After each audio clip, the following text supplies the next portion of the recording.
Harish, the best academy. Hi everyone, welcome to Harish academy. ఈరోజు current అఫైర్స్లో భాగంగా each and every టాపిక్ని మనము డీటెయిల్గా డిస్కస్ చేసుకుందాం. ఇవాళ మన ఫస్ట్ టాపిక్ ఎడ్యుకేషనల్ యూనివర్సిటీస్కి సంబంధించి union education minister Dharmendra Pradhan గారు ఒక ప్రకటన చేశారు. భారతదేశంలో ఈ సంవత్సరం ఈ అకాడమిక్ ఇయర్లో 15 ఫారిన్ యూనివర్సిటీలు తమ క్యాంపస్లను ఏర్పాటు చేయబోతా ఉన్నట్టు ప్రకటించారు.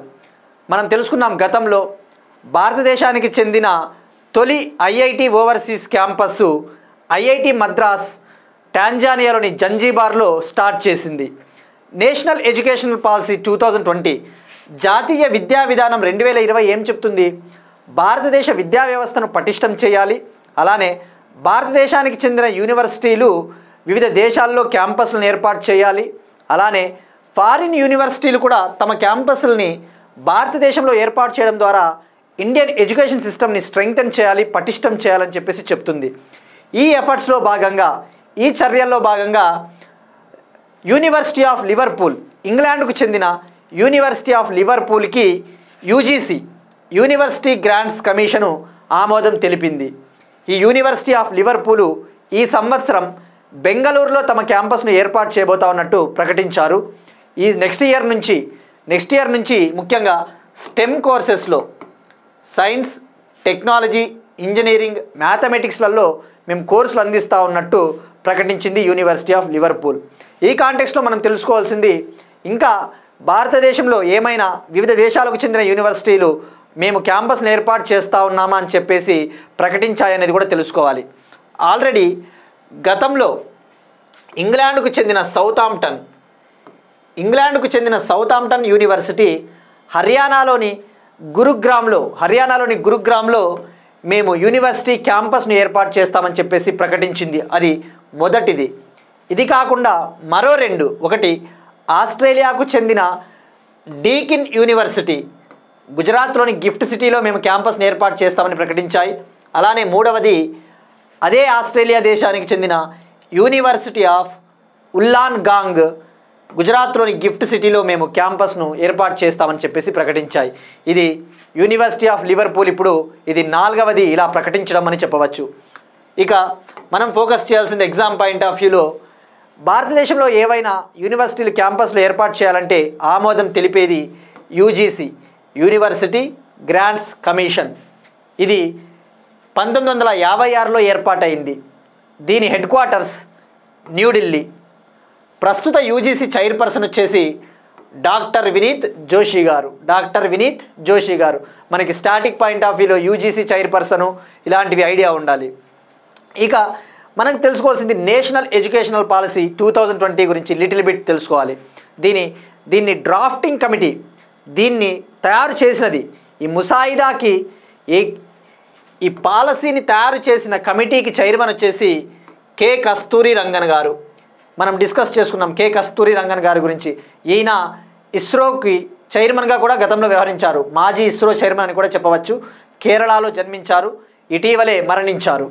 So national educational policy drafting committee chairperson ఎవరన్నా కూడా కె కస్తూరి రంగన్ గారు అని గుర్తుపెట్టుకోవాలి. ఇది మనకు ఎడ్యుకేషనల్ యూనివర్సిటీకి సంబంధించి. నెక్స్ట్ వన్, ప్రధానమంత్రి నరేంద్ర మోడీ గారి గుజరాత్ పర్యటన సందర్భంగా చోటు చేసుకున్న అభివృద్ధి పనులు. ఎప్పుడైనా కానీ ప్రధానమంత్రి కావచ్చు, లేదంటే ప్రెసిడెంటు, లేదంటే వైస్ ప్రెసిడెంటు, ఇటువంటి అత్యున్నత వ్యక్తులు భారతదేశంలోని వివిధ రాష్ట్రాలకు వెళ్ళినా, లేదంటే ఇండియా కాకుండా వేరే దేశాలకు పర్యటనలకు వెళ్ళినా అక్కడ చోటు చేసుకుంటా ఉన్న అభివృద్ధి పనుల గురించి తెలుసుకోవాలి. ఎన్ని వేల కోట్లతో అభివృద్ధి పనులకు శంకుస్థాపన చేశారో కూడా తప్పకుండా ఎగ్జామ్ పాయింట్ ఆఫ్ వ్యూలో ఫోకస్ చేయాలి. ప్రధానమంత్రి గుజరాత్కి 2 రోజుల పాటు పర్యటనకు వెళ్ళారు. ఇందులో భాగంగా గుజరాత్లోని దహోడ్ జిల్లాలో భారతదేశపు మొట్టమొదటి 9000 హార్స్ పవర్ ఎలక్ట్రిక్ లోకోమోటివ్ లేదంటే ఎలక్ట్రిక్ రైల్ ఇంజన్ని ప్రారంభించారు. దీని ప్రత్యేకత వచ్చేసి ఇది 100 ట్రక్కులు మోసుకొని వెళ్ళే సరుకును 100 ట్రక్కులు మోసుకొని వెళ్ళే ట్రాన్స్పోర్ట్ ఫ్రీట్ని ఆ సరుకుని ఇదొక్కటే మోసుకొని పోగలదు. సో దీన్నే చాలా బాహుబలి రైలు ఇంజన్ కూడా అని కూడా పిలుస్తారు. అంటే అంత పెద్దది అని చెప్పవచ్చు, అంత సామర్థ్యం కలిగినది. ఇక ఇది సుమారుగా 4500 టన్నుల ఫ్రీట్ని సరుకుని మోసుకొని పోగల సామర్థ్యం కలది. దీని మ్యాక్సిమం స్పీడ్ వచ్చేసి 120 కిలోమీటర్లు గంటకి. Maximum speed 120 km/h. దీన్ని అభివృద్ధి చేసినది సీమన్స్ ఇండియా కంపెనీ.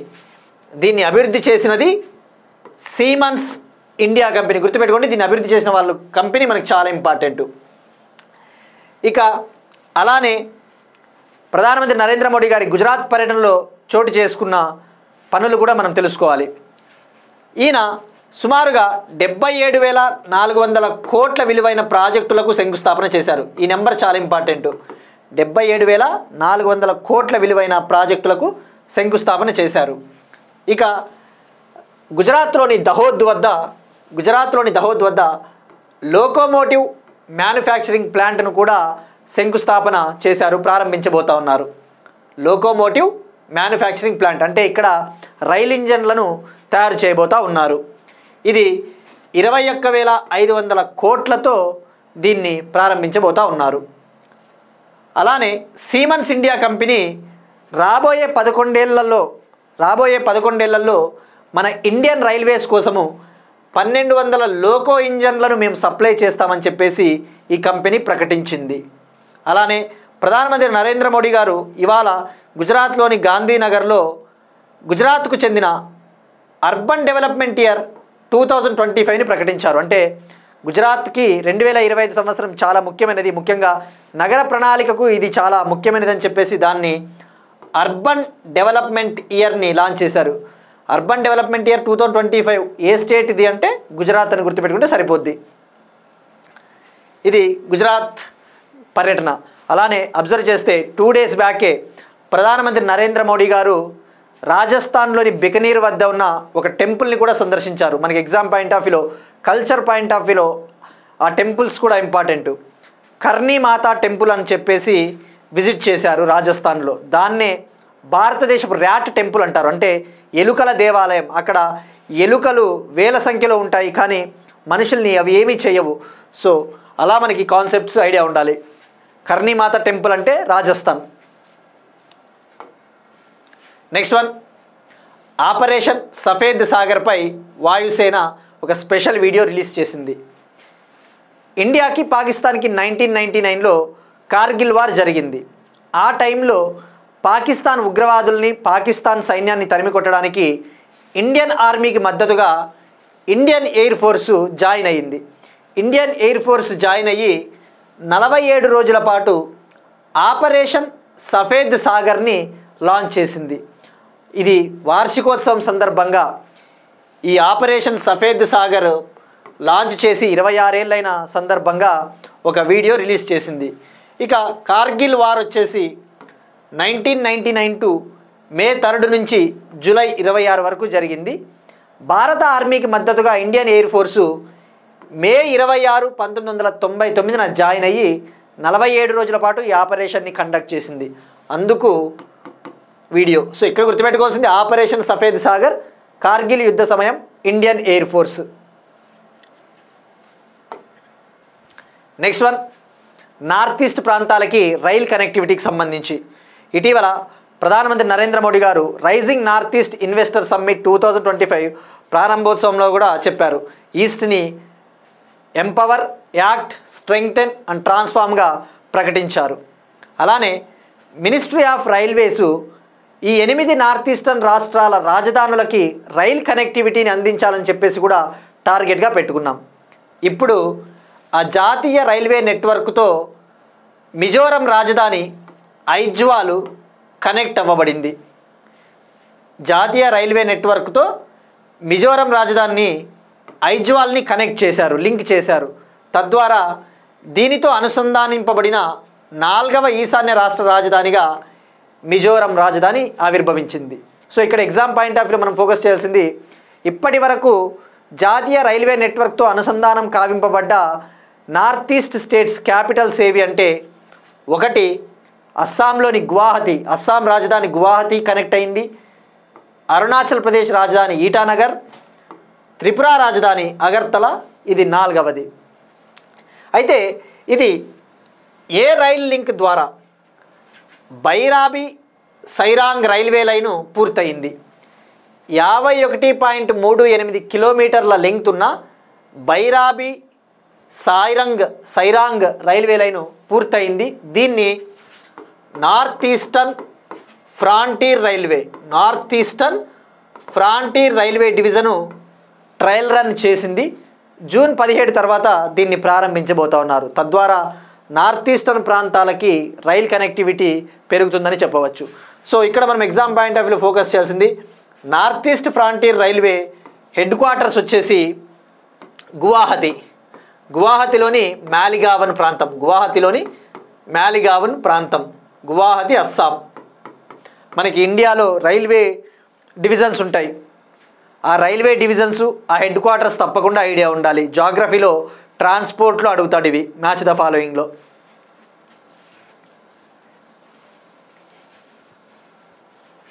ఇక్కడ అబ్జర్వ్ చేస్తే ఈ సైరాంగ్ అనేది మిజోరం రాజధాని ఐజ్వాల్కి 20 కిలోమీటర్ల దూరంలో ఉంటుంది. ఈ బైరాబి కూడా మిజోరంలోనే ఉంటుంది. నెక్స్ట్ వన్, రైస్ ప్రొడక్షన్, బియ్యం ఉత్పత్తికి సంబంధించి 2024-25 సంవత్సరంలో బియ్యం ఉత్పత్తిలో తెలంగాణ అగ్రస్థానంలో నిలిచింది. మనము ఇటీవల అబ్జర్వ్ చేస్తే రైస్ ప్రొడక్షన్లో ఇండియా చైనాను దాటి ఫస్ట్ ప్లేస్లో నిలిచింది. 2024-25 ఫైనాన్షియల్ ఇయర్కి సంబంధించి ఇండియా 149 మిలియన్ల టన్నులకు పైగా బియ్యాన్ని ఉత్పత్తి చేసి ప్రపంచంలోనే అగ్రస్థానంలో నిలిచింది. ఇక్కడ గుర్తుపెట్టుకోవాల్సింది 2024-25 ఫైనాన్షియల్ ఇయర్కి సంబంధించి. ఇక స్టేట్స్ విషయానికి వస్తే, ఇండియాలోని రాష్ట్రాల విషయానికి వస్తే తెలంగాణ అగ్రస్థానంలో నిలిచింది. తెలంగాణ గత 3 ఏళ్ల నుంచి తీసుకుంటే 2022-23తో నుంచి పోల్చుకుంటే 2024-25లో కూడా రైస్ ప్రొడక్షన్ పెరిగింది. 183.57 లక్షల టన్నుల బియ్యాన్ని ఉత్పత్తి చేసింది. ఇక టాప్ 4 స్టేట్స్ తెలుసుకోవాలి బియ్యం ఉత్పత్తిలో. First place Telangana, second Uttar Pradesh, third west Bengal, fourth Punjab. అయితే మనకి ఎగ్జామ్ పాయింట్ ఆఫ్ వ్యూలో ఫోకస్ చేయాల్సింది తెలంగాణ స్టేట్ ఎగ్జామ్స్ ప్రిపేర్ అవుతా ఉన్నప్పుడు తెలంగాణలో ఆహార ధాన్యాల ఉత్పత్తి ఎలా ఉంది, అలానే మిగతా చిరుధాన్యాల ఉత్పత్తి ఎలా ఉందో కూడా తెలుసుకోవాలి. తెలంగాణ రాష్ట్ర అర్థ గణాంక శాఖ తెలిపిన వివరాల ప్రకారము వరి కావచ్చు, మొక్కజొన్న కావచ్చు, వేరుశెనగ, సోయా, వీటిని సీరియల్స్ అంటారు కదా, తృణధాన్యాలు. ఇవి 2023-24 సంవత్సరంతో పోల్చుకుంటే 2024-25 సంవత్సరంలో వీటి దిగుబడి, వీటి ప్రొడక్షన్ పెరిగింది. గుర్తుపెట్టుకోండి, ప్రొడక్షన్, సీరియల్స్ ప్రొడక్షన్ పెరుగుతూ ఉంది తెలంగాణలో. ఇక ఆహార ధాన్యాలు అంటే ఎప్పుడైనా కూడా కేంద్ర ప్రభుత్వము వేటిని కన్సిడర్ చేస్తుంది అంటే బియ్యాన్ని, తృణధాన్యాలు అనగా సీరియల్స్, అలానే చిరుధాన్యాలు అనగా మిల్లెట్స్, పప్పు ధాన్యాలని కేంద్ర ప్రభుత్వం ఎప్పుడైనా కూడా వీటిని ఆహార ధాన్యాలుగా పరిగణిస్తుంది. వరిని పరిగణించదు. వరిని మిల్లు ఆడిస్తే వచ్చిన బియ్యాన్ని ఆహార ధాన్యాలుగా పరిగణిస్తుంది, అది గుర్తుపెట్టుకోవాలి. ఇక తెలంగాణలో 2024-25 ఫినాన్షియల్ ఇయర్లో చూస్తే మొత్తం ఆహార ధాన్యాల దిగుబడి 224 లక్షల టన్నులు. ఇందులో మనకి బియ్యం అత్యధికంగా 183.57 లక్షల టన్నులు. రెండవ ప్లేస్లో చిరుధాన్యాలు అంటే మిల్లెట్లు, ఇవి 39.17 ల్యాక్ టన్స్. మూడవ ప్లేస్లో పప్పు ధాన్యాలు ఉన్నాయి. ఇక పప్పు ధాన్యాల్లో కూడా మనకి స్టేట్ స్పెసిఫిక్ ఎగ్జామ్ కాబట్టి తప్పకుండా వీటిలో ఆర్డర్ కూడా ముఖ్యం. కందులు 1.99 ల్యాక్ టన్స్, కందులని రెడ్ గ్రామ్ అంటారు. రెండవ ప్లేస్లో శనగలు 1.10 ల్యాక్ టన్స్, వీటిని బెంగాల్ గ్రామ్ అంటారు. థర్డ్ ప్లేస్లో మినుములు 43,570 టన్నులు, దీన్నే ఉర్దాల్ అంటారు. ఉరద్ దాల్. 4th ప్లేస్లో పెసలు 24,170 టన్నులు. దీన్నే గ్రీన్ గ్రామ్ అని అంటారు. సో ఇక్కడ గుర్తుపెట్టుకోవాల్సింది 2024-25 ఫినాన్షియల్ ఇయర్లో మొత్తం ఆహార ధాన్యాల దిగుబడి తెలంగాణ 224 లక్షల టన్నులు. సో ఇక ఇది అడిషనల్ ఇన్ఫర్మేషన్. మీరు గుర్తుపెట్టుకోవాలి అనుకుంటే గుర్తుపెట్టుకోవచ్చు, ఎంత డీప్గా చదివితే అంత మంచిది, లేదు అంటే ఇక్కడితో గుర్తుపెట్టుకున్నా సరిపోద్ది. ఇక అబ్జర్వ్ చేస్తే ఇండియాలో తీసుకుంటే రైస్ ప్రొడక్షన్ ట్రెండ్స్ గత 10 ఏళ్ల నుంచి, మనం ఎప్పుడైనా కరెంట్ అఫైర్స్ అంటే జనరల్గా వరి ఉత్పత్తిలో ప్రపంచంలో మొదటి స్థానంలో ఏది ఉంది అంటే ఇండియా అనేది స్టాటిక్ పాయింట్ ఆఫ్ వ్యూ వరకు సరిపోతుంది. కానీ ఎకానమీ, మనం ఏ ఎగ్జామ్ ప్రిపేర్ అయినా, గ్రూప్ 2 అయినా ఏదైనా కూడా తప్పకుండా ఎకానమీ చదవాల్సి ఉంటుంది. ఆ ఎకానమీలో స్టేట్మెంట్స్ ఇస్తాడు. ఎలా అంటే భారతదేశంలో గత 5 ఏళ్లలో రైస్ బియ్యం ఉత్పత్తి పెరుగుతూ ఉంది లేదంటే తగ్గుతూ ఉంది అని చెప్పేసి అలా కూడా అడుగుతాడు. ట్రెండ్స్ ముఖ్యం మనకి. ఇక్కడ అబ్జర్వ్ చేస్తే ఇండియాలో గత 10 ఏళ్ల నుంచి 2015-16 నుంచి తీసుకుంటే 2024-25 వరకు మన రైస్ ఉత్పత్తి అనేది పెరుగుతూనే ఉంది, కానీ ఎక్కడ తగ్గలేదు. సో అది గుర్తుపెట్టుకోండి, రైజింగ్ మంది. నెక్స్ట్ వన్, ఆంధ్రప్రదేశ్కి సంబంధించి ఆంధ్రప్రదేశ్లోని ఏలూరు జిల్లా పోలీసులు ఒక కొత్త సిస్టమ్ని తీసుకొని వచ్చారు. ఫిర్యాదులను స్వీకరించడానికి, ముఖ్యంగా పోలీస్ స్టేషన్లకు వచ్చే ప్రజల నుంచి ఫిర్యాదులను స్వీకరించడానికి ఏఐ ఆధారిత చాట్బాట్ను అభివృద్ధి చేశారు. ఆర్టిఫిషియల్ ఇంటెలిజెన్స్ ఆధారిత చాట్బాట్ను ఉపయోగించి ఈ ప్రజలు ఇచ్చే ఫిర్యాదుల్ని ఓరల్గా మనం మాట్లాడితే ఆ ఫిర్యాదుల్ని ఈ ఏఐ ఆధారిత చాట్బోటు ఆటోమేటిక్గా ఫిర్యాదులాగా కన్వర్ట్ చేసి ఎస్పీ కార్యాలయానికి ఆ సర్వర్లో స్టోర్ చేస్తుంది. మనం ఏదైతే ఓరల్గా ఇస్తామో ఫిర్యాదుని, ఆ ఫిర్యాదుని ఇది టెక్స్ట్ రూపంలో, ఎందుకంటే ఫర్ ఎగ్జాంపుల్ చదువు రాని వాళ్ళు ఉంటారు, లేదంటే వృద్ధులు, అటువంటి వాళ్ళకి లెటర్స్ ఆ ఫిర్యాదులు రాయడం రాదు. సో అలాంటప్పుడు జస్ట్ వీళ్ళు ఓరల్గా చెప్తే చాలు, అది ఆటోమేటిక్గా టెక్స్ట్ రూపంలో కన్వర్ట్ చేసి ఫిర్యాదు స్టోర్ అవుతుంది. సో ఇక్కడ గుర్తుపెట్టుకోవాల్సింది ఎవరు, ఏ రాష్ట్రంలోని ఏ జిల్లా పోలీసులు అంటే ఏలూరు జిల్లా పోలీసులు, ఆంధ్రప్రదేశ్ ఎగ్జామ్స్ ప్రిపేర్ అయ్యే వాళ్ళకి. అలానే మనం గుడ్ గవర్నెన్స్లో కూడా ఇటువంటి కాన్సెప్ట్స్ రాయొచ్చు. ఇక ఇప్పుడు క్వశ్చన్ చూద్దాం. వరల్డ్ బ్యాంక్ ల్యాండ్ కాన్ఫరెన్స్ 2025 ఇటీవల ఏ దేశంలో నిర్వహించారు? మనం డిస్కస్ చేసిన concept world bank land conference 2025. Option A Germany, option B China, option C America, option D UK. ఇక నిన్నటి క్వశ్చన్ విషయానికి వస్తే, ఇటీవల భారతదేశంలోని ఏ టైగర్ రిజర్వ్ లేదా వైల్డ్ లైఫ్ శాంక్చురీకి 107వ నేషనల్ పార్క్ హోదా లభించింది అంటే ఒడిషాలోని సిమ్లీపాల్ టైగర్ రిజర్వ్. ఒడిషాలోని సిమ్లీపాల్ టైగర్ రిజర్వ్. మరి నేషనల్ పార్క్ లాగా ప్రకటించడం వల్ల కలిగే లాభాలు ఏంటి అంటే, ఇక అక్కడ అన్ని రకాల జీవులు కూడా రక్షింపబడతాయి, అత్యధికంగా ప్రొటెక్షన్ ఇవ్వడం జరుగుతుంది. ఇక బార్దా వైల్డ్ లైఫ్ శాంక్చురీ వచ్చేసి ఇది గుజరాత్. ఇది ఆసియాటిక్ లయన్స్కి 2వ హోమ్ అని చెప్పవచ్చు. ఇటీవల గుజరాత్లోని 11 జిల్లాల్లో 16వ ఏసియాటిక్ లయన్ సెన్సస్ చేపట్టారు కదా, అందులో బార్దా వైల్డ్ లైఫ్ శాంక్చురీ కూడా ఒకటి. ఇక సజ్జన్గర్ వైల్డ్ లైఫ్ శాంక్చురీ ఇటీవల రాజస్థాన్లోని సజ్జన్గర్ ఫోర్ట్, సజ్జన్గర్ వైల్డ్ లైఫ్ శాంక్చురీ ప్రాంతంలో కార్చిచ్చులు, ఫారెస్ట్ ఫైర్స్ నమోదయ్యాయి. ఇక ముదుమలై టైగర్ రిజర్వ్ తమిళనాడు, నిన్ననే డిస్కస్ చేసుకున్నాం. తమిళనాడు ప్రభుత్వము ముదుమలై టైగర్ రిజర్వ్ పరిసర ప్రాంతాల్లో ఉన్న తెప్పకూడు వద్ద ఏనుగుల సంరక్షకులు మహౌట్స్ కోసము ఒక ప్రత్యేక గ్రామాన్ని, భారతదేశంలోని తొలి గ్రామాన్ని వాళ్లకు నిర్మించి ఇచ్చిందని కూడా తెలుసుకున్నాం. నెక్స్ట్ వన్, ఇన్లాండ్ వాటర్ ట్రాన్స్పోర్ట్కి సంబంధించి ఇప్పుడు మనం ఇందాక రైల్ కనెక్టివిటీ గురించి తెలుసుకున్నాం. ఇప్పుడు ఇది జల మార్గాలకు సంబంధించి, మనకి ఎకానమీలో జల మార్గాలు, రోడ్డు మార్గాలు, రోడ్డు రవాణా, ఆకాశం ద్వారా లైక్ వాయు రవాణా, ఇవి చాలా important. So union ports and shipping minister Sarbananda Sonowal గారు ఒకటి ప్రకటించారు. ఆయన భారతదేశము 2027 నాటికి 47 కొత్త జాతీయ జలమార్గాలను నిర్మించబోతా ఉంది. ఇన్లాండ్ వాటర్ వేస్ అంటే ఏంటి? జలమార్గాల ద్వారా లేదంటే కాలువలు, సరస్సులు, నదుల ద్వారా రవాణా చేస్తే దాన్ని జలమార్గ రవాణా అంటారు. 2027 నాటికి 47 కొత్త జాతీయ జలమార్గాలు నేషనల్ వాటర్ వేస్ని ఇండియా నిర్మించబోతా ఉంది. దీన్ని అమల్లోకి తీసుకురాబోతా ఉందని చెప్పేసి ప్రకటించారు. సో ఈ కాంటెక్స్ట్లో తెలుసుకోవాల్సినది inland waterways authority of India. భారతదేశంలో తొలుత ఇన్లాండ్ వాటర్ వేసు 5 ఉండేవి. 5 ఉండేవి. ఇప్పుడు అవి 111కు చేరుకున్నాయి. గుర్తుపెట్టుకోండి, 111. వీటి ముఖ్య ఉద్దేశము ఈ జలమార్గాల ద్వారా రవాణాను పెంచాలి. ఎందుకంటే మనకి పొటెన్షియల్ ఎక్కువ ఉంది. మనకి నదులు కావచ్చు, సరస్సులు ఎక్కువ ఉన్నాయి.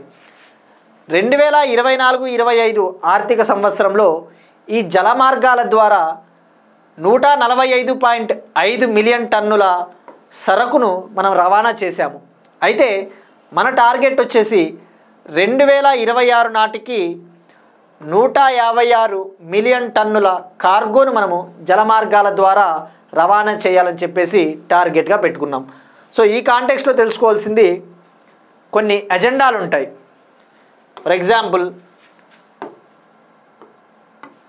మ్యారీటైమ్ ఇండియా విజన్ 2030 అని, మ్యారీటైమ్ అమృత్ కాల్ విజన్ 2047 అని చెప్పేసి ఇవి ఏం చెప్తా ఉన్నాయి? ఇప్పుడు ఇందాక డిస్కస్ చేసుకున్నట్టు 2024-25లో మనము 145.5 మిలియన్ టన్నులు రవాణా చేశాం. మరి మ్యారీటైమ్ ఇండియా విజన్ 2030 ఏం చెప్తుందంటే 2030 నాటికల్లా జాతీయ జలమార్గాల ద్వారా 200 మిలియన్ మెట్రిక్ టన్నుల కార్గోను మనము రవాణా చేయాలి. సో ఈ నెంబర్ చాలా ఇంపార్టెంట్. ఎందుకంటే ఇటీవల మనం డిస్కస్ చేసుకున్నాం, ఇండియన్ రైల్వేస్ లాంచ్ చేసిన నేషనల్ రైల్వే ప్లాన్ను కూడా అడిగారు. 2030 కల్లా భారతీయ రైల్వేస్ను ఫ్యూచర్ రెడీ సిస్టమ్గా అవతరింపజేయాలి 2030 కల్లా అని చెప్పేసి మనం తెలుసుకున్నాం. సో మనకి ఎగ్జామ్లో డైరెక్ట్గా అడుగుతాడు, మ్యారీటైమ్ ఇండియా విజన్ 2030 లక్ష్యం ఎంత? అలానే maritime Amrit call vision, Amrit call అంటే 2025 నుంచి 2047 మధ్య. ఈ మ్యారీటైమ్ అమృత్ కాల్ విజన్ 2047 ఏం చెప్తుందంటే 2047 కల్లా 500 మిలియన్ మెట్రిక్ టన్నుల కంటే ఎక్కువగా సరుకును జాతీయ జలమార్గాల ద్వారా రవాణా చేయాలని చెప్పేసి టార్గెట్గా పెట్టుకున్నాం. సో మనకి ఇవి రెండు చాలా ఇంపార్టెంట్. ఇక 2013-14 సంవత్సరంలో కేవలం 18 మిలియన్ మెట్రిక్ టన్నులు మాత్రమే మనము సరఫరా చేసాం. ఇక ఇంకా కొన్ని టార్గెట్స్ పెట్టుకున్నాం. 2023-24లో భారతదేశంలోని 11 రాష్ట్రాలలో జాతీయ జలమార్గ రవాణా అందుతూ ఉంది. అది 2027 కల్లా 23 రాష్ట్రాలు మరియు 4 కేంద్రపాలిత ప్రాంతాలకి విస్తరింపజేయాలని చెప్పేసి టార్గెట్గా పెట్టుకున్నాం. ఇక ఇక్కడ ఫోకస్ చేయాల్సింది ఇండియాలో జాతీయ జలమార్గాలను నిర్వహించేది, అభివృద్ధి చేసేది inland waterways authority of India. ఇది చాలా important. Inland waterways authority of India ఇది 1986లో ఏర్పాటైందని గుర్తుపెట్టుకుంటే సరిపోతుంది. 1986. నెక్స్ట్ వన్, ఇండస్ట్రీస్కి సంబంధించి నీతి ఆయోగ్ ఒక పాలసీని విడుదల చేసింది. ఆ పాలసీలో ఈ మధ్య తరహా సంస్థలు అనగా మీడియం ఎంటర్ప్రైజెస్ని అభివృద్ధి చేయడానికి 6 ఆలోచనల్ని సూచించింది. మనకి ఎగ్జామ్ పాయింట్ ఆఫ్ వ్యూలో ఈ 6 ఆలోచనలు కంటే కూడా ఈ ఎంఎస్ఎంఈలు ఇండియాలో ఎంత స్థాయిలో ఉన్నాయి, భారతదేశ జీడిపికి ఎంత కంట్రిబ్యూట్ చేస్తూ ఉన్నాయో తెలుసుకోవాలి. నీతి Aayog designing A policy for medium enterprises అనే పేరిట ఒక డాక్యుమెంట్ని రిలీజ్ చేసింది. ఇందులో ఏమని చెప్పింది అంటే, ముఖ్యంగా ఫస్ట్ ఎంఎస్ఎంఈల గురించి తెలుసుకుందాం. ఇండియాలో ఎందుకు మధ్య తరహా సంస్థలనే మనము ఫోకస్ చేస్తూ ఉన్నాము అని చెప్పేసి. భారతదేశంలోని మైక్రో, స్మాల్, మీడియం ఎంటర్ప్రైజెస్లో 97% మైక్రో సంస్థలే, అంటే సూక్ష్మ సంస్థలు ఉన్నాయి 97%.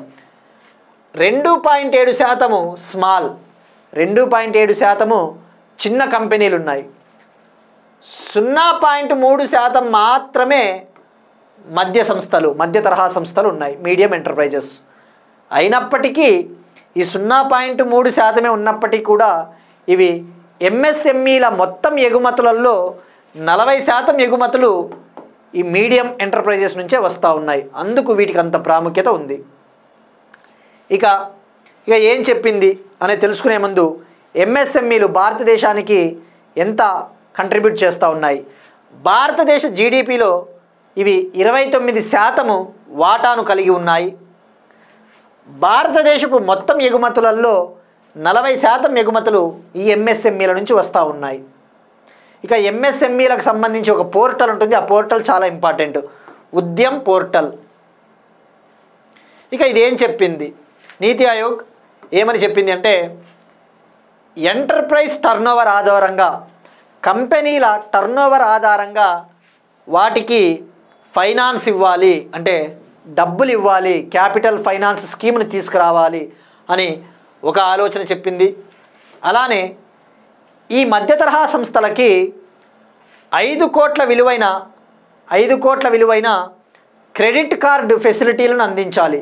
మార్కెట్ రేట్లతో కూడిన 5 కోట్ల రూపాయల విలువైన క్రెడిట్ కార్డులను అందించాలి. అలానే రీటైల్ బ్యాంకుల ద్వారా ఈ మధ్య తరహా సంస్థలకి నిధులు అందజేయాలి, fund dispersal through retail banks. అలానే మారుతా ఉన్న టెక్నాలజీకి అనుగుణంగా మనం ఆల్రెడీ ఇండస్ట్రీ 4.0లో ఉన్నాం, అంటే artificial intelligence, block chain technology అటువంటి వాటిని ఉపయోగిస్తూ ఉన్నాం. మారుతా ఉన్న టెక్నాలజీకి అనుగుణంగా ఈ మధ్య తరహా సంస్థలు, ఈ స్మాల్ సంస్థల్ని మనము SME 4.0 క్లస్టర్స్గా రూపొందించాలి. స్మాల్ మీడియం ఎంటర్ప్రైజెస్ 4.0 క్లస్టర్స్గా మనము వాటిని అప్గ్రేడ్ చేయాలి. అలానే ఎంఎస్ఎంఈ మంత్రిత్వ శాఖలో వీటి కోసం ప్రత్యేకంగా ఒక రీసెర్చ్ అండ్ డెవలప్మెంట్ విభాగాన్ని ఏర్పాటు చేయాలి. అలానే జాతీయ ప్రాముఖ్యత కలిగిన ఎంఎస్ఎంఈల కోసము, ముఖ్యంగా జాతీయ ప్రాముఖ్యత కలిగిన మధ్య తరహా సంస్థల కోసము ఒక ఆత్మనిర్భరత ఫండ్ని ఏర్పాటు చేయాలి, సెల్ఫ్ రిలయంట్ ఇండియా ఫండ్ని ఏర్పాటు చేయాలని చెప్పేసి చెప్తా ఉంది. ఇవి ఈ 6 ఆలోచనలు. ఇక్కడ గుర్తుపెట్టుకోవాల్సింది ముఖ్యంగా వీటన్నిటితో పాటు మనకి ఎంఎస్ఎంఈల ప్రాముఖ్యత చాలా ఇంపార్టెంట్. ఎగ్జామ్లో అడగవచ్చు, ఇండియాలో ఎంఎస్ఎంఈలలో ఎక్కువగా మీడియం సంస్థలు ఉన్నాయంటాడు. అది రాంగ్ అవుతుంది. అత్యధికం మైక్రో, సూక్ష్మం 97% అవే ఉన్నాయని గుర్తుపెట్టుకుంటే సరిపోద్ది. నెక్స్ట్ వన్, బయోడైవర్సిటీకి సంబంధించి మేఘాలయలోని గుహలలో నివసించే కొత్త చేప జాతిని కనుగొన్న భారతీయ శాస్త్రవేత్తలు. జనరల్గా చేపలు సరస్సులు, నదులలో ఉంటాయి. అలా కాకుండా గుహలల్లో నీళ్ళు ఉంటాయి కదా, ఆ గుహలల్లో ఉండే నీళ్ళల్లో కొత్త రకం చేప జాతుల్ని కనుగొన్నారు ఇండియన్ జువాలజిస్టులు. దాని పేరు వచ్చేసి స్కిస్తురా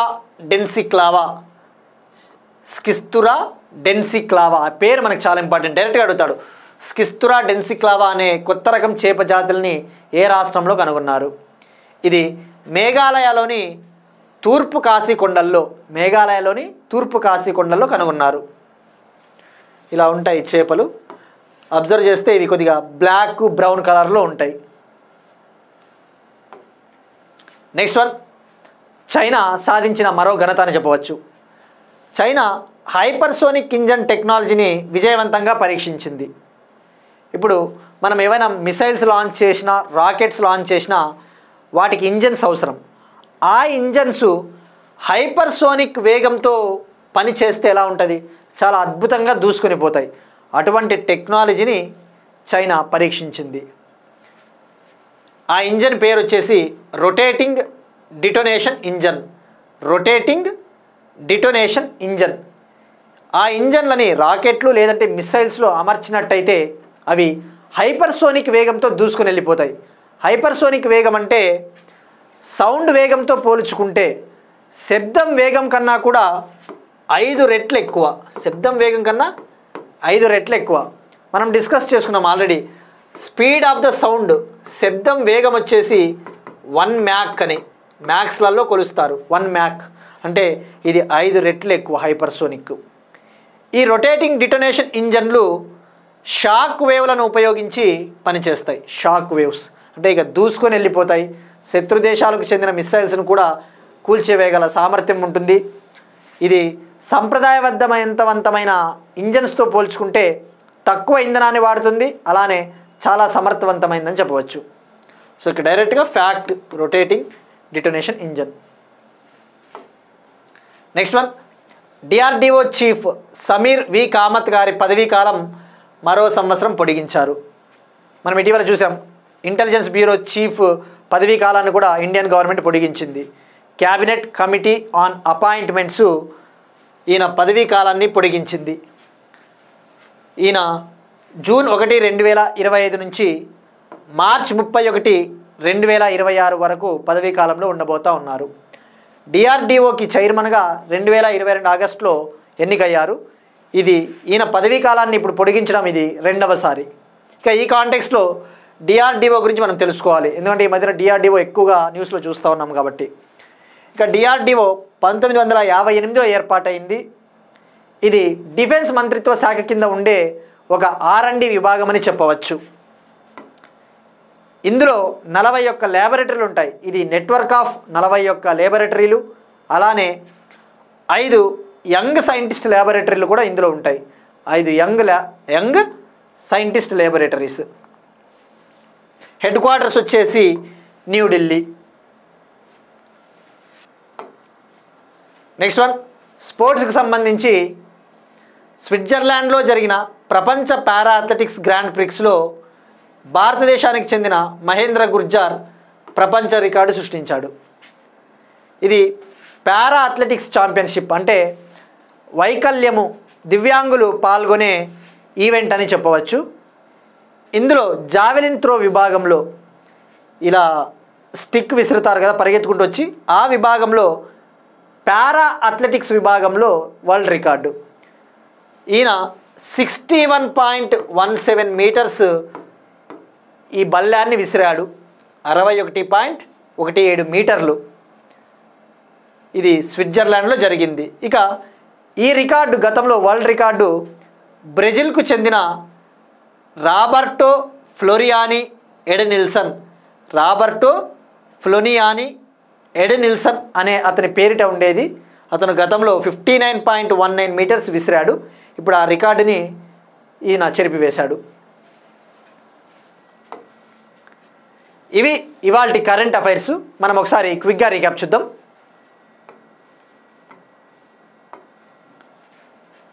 ఈ సంవత్సరం 15 ఫారిన్ యూనివర్సిటీలు తమ క్యాంపస్లను ఏర్పాటు చేయబోతా ఉన్నాయి భారతదేశంలో. భారతదేశపు మొట్టమొదటి 9000 horse power electric locomotive rail engine. ప్రధానమంత్రి నరేంద్ర మోడీ గారి గుజరాత్ పర్యటన. ఆపరేషన్ సఫేద్ సాగర్. జాతీయ రైల్వే నెట్వర్క్తో అనుసంధానించబడిన 4వ ఈశాన్య రాష్ట్ర రాజధానిగా మిజోరం రాజధాని ఐజ్వాల్. 2024-25లో బియ్యం ఉత్పత్తిలో తెలంగాణ అగ్రస్థానం.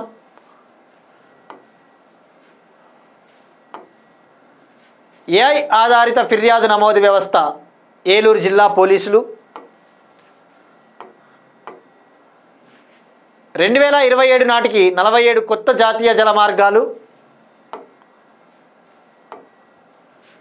మధ్య తరహా సంస్థలను ప్రోత్సహించడానికి నీతి ఆయోగ్ 6 ఆలోచనలు. మేఘాలయ గుహలలో నివసించే కొత్త చేప జాతి. హైపర్సోనిక్ ఇంజన్ టెక్నాలజీని విజయవంతంగా పరీక్షించిన China. DRDO chief Sameer V Kamath పదవీకాలం మరో సంవత్సరం పొడిగింపు. స్విట్జర్లాండ్లో జరిగిన ప్రపంచ పారా అథ్లెటిక్స్ గ్రాండ్ ప్రిక్స్లో Mahendra Gurjar world record. That's it. These are today's current affairs, and we'll meet you again tomorrow, and thank you everyone.